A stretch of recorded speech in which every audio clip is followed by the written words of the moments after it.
to 11.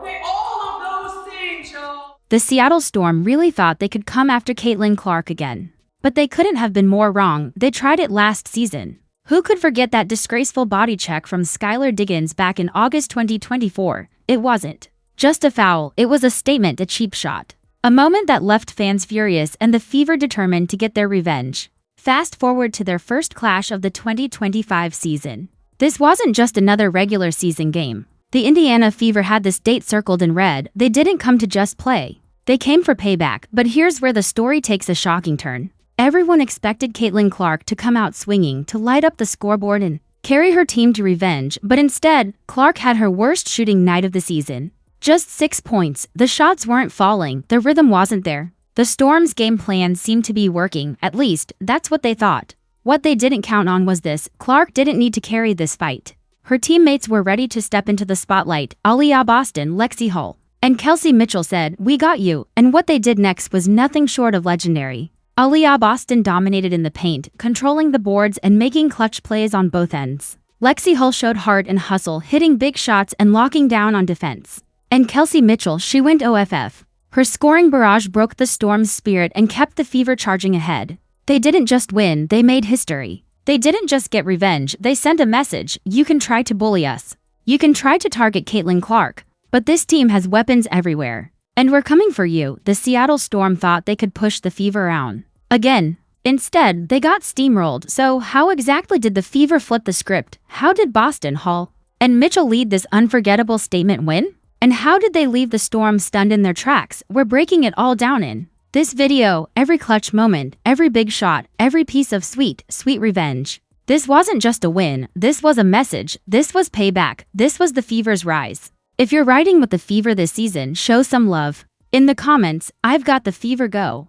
After the last 2 games against the Valkyrie, after the last game against the Las Vegas Aces, a question many of us had was, who's going to step up on this Indiana Fever team when Caitlin Clark doesn't have it, when the shot's not falling? If she's not able to carry this team, who's willing to step up and show up when it matters the most, when it's time to buckle down and get this team a victory? Folks, after the last 2 games, I just wanted a win tonight. Picture this, it's August 18th, 2024. Caitlin Clark is in the middle of what would soon become one of the most talked about and controversial moments of her rookie season. The Indiana Fever walked into that game against the Seattle Storm with their confidence sky high. Clark was electric, she was on the verge of making history, chasing double-digit assists for the 3rd consecutive game. The offense was humming, the team was clicking, and Lexie Hull was having the game of her life. A career night that had the Fever absolutely dominating the Storm right on their home floor. It looked like a statement game, the kind of performance that turns heads and demands respect. But then, everything changed. Nobody saw what was coming next. As the final minutes ticked away, with the Fever comfortably ahead, Caitlin Clark did what she always does. She brought energy, she turned to the crowd, hyping them up, trying to get the building buzzing even in enemy territory. And then it happened. Skylar Diggins, who was walking off the court during a substitution, made deliberate, jarring contact with Clark, a body check, right there, no play, no ball, just contact. The arena went silent for a beat, shocked by what they'd just witnessed. Clark, visibly stunned, brushed it off in the moment, but the cameras caught everything. And when the replay hit the broadcast, social media exploded. Fans were furious. People couldn't believe what they had just seen. It wasn't an accident, it wasn't incidental, it looked personal. The footage was shared across every platform, frame by frame, and it all pointed to one thing: what looked like a blatant, intentional act of targeting Caitlin Clark. Outrage poured in from all corners, analysts, fans, even former players. Weighing in, was this just a moment of frustration from Diggins, or was this something bigger? A calculated message? No one could ignore the firestorm that followed. What was supposed to be a dominant win for the Fever became one of the most controversial headlines of Clark's rookie campaign. And for the Fever, that game was burned into their memory. That moment became fuel. Payback wasn't just coming, it was inevitable.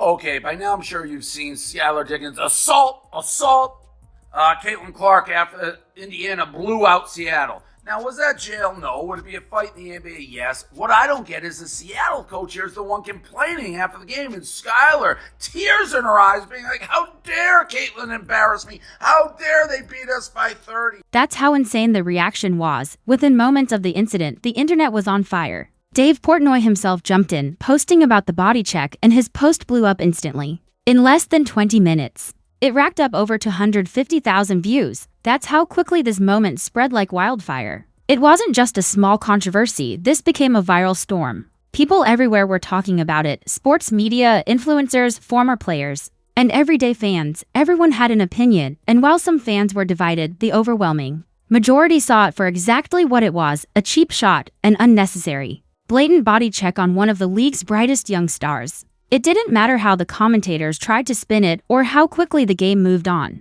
This moment stuck. What made it even more incredible was Caitlin Clark's response. She handled it with absolute class. She didn't retaliate. She didn't make a scene. She kept her composure like a pro, brushing it off as if it didn't shake her. But if you looked closely, you could see the frustration building, not in Clark, but in her teammates. Their faces said it all, the tight jaws, the narrowed eyes, the silent understanding that something had just crossed the line. It wasn't just about Clark anymore, it was about the whole team. This wasn't going to be forgotten. And that's when the countdown to revenge officially started.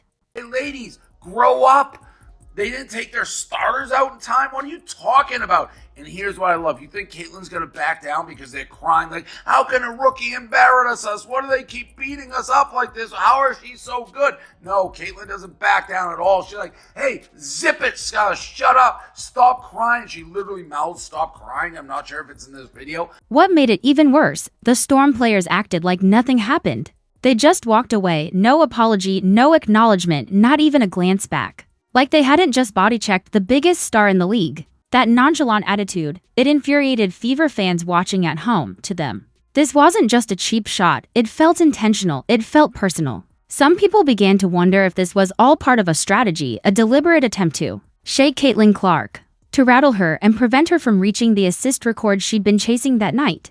The entire vibe of the game shifted. What started as a routine blowout quickly turned emotional, almost hostile. It was no longer just about winning, it became about making a statement. That single moment transformed the game into something bigger. A defining point not just in Caitlin Clark's rookie season, but in how the entire WNBA began to view the Seattle Storm. Suddenly, the Storm had a new label. The narrative took off. Seattle are the bullies, the enforcers, the team that targets rookies, especially the league's brightest young star. And the reason that narrative stuck, because the contact was just that obvious.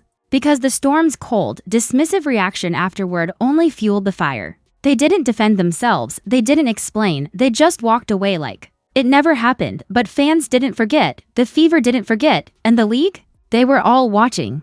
This league doesn't know what to do with Caitlin Clark. They don't know what to do with the Indiana Fever. It's not just her, Aliyah Boston, Mitchell, Hull. This team is coming together, and Caitlin Clark is loving it. She's laughing at you, Skylar.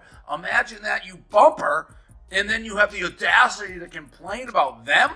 Just play ball. You didn't hear Indiana crying when they started off 1-9. They just got up off the mat and started. That's assault! What nobody realized in that moment was just how long the Indiana Fever would hold on to it. That body check, that cheap shot, lit a fire that burned for nearly a full year. Caitlin Clark never forgot. Her teammates never forgot. The Fever coaching staff never forgot. They carried that memory with them through every practice, every film session, every game. They waited. They circled the calendar. They were hunting for their chance to show Seattle that those bullying tactics wouldn't work anymore. And in the time since that August night, the Fever had grown. They weren't the same team. They were tougher, smarter, more connected. Fast forward to June 24, 2025. The rematch. The revenge game, the one they'd been waiting for. This time, the Fever weren't just going to take the hits, they were ready to hit back. But here's what made this story even more unbelievable. Caitlin Clark picked the worst possible night to have the worst shooting performance of her entire season. Coming into the game,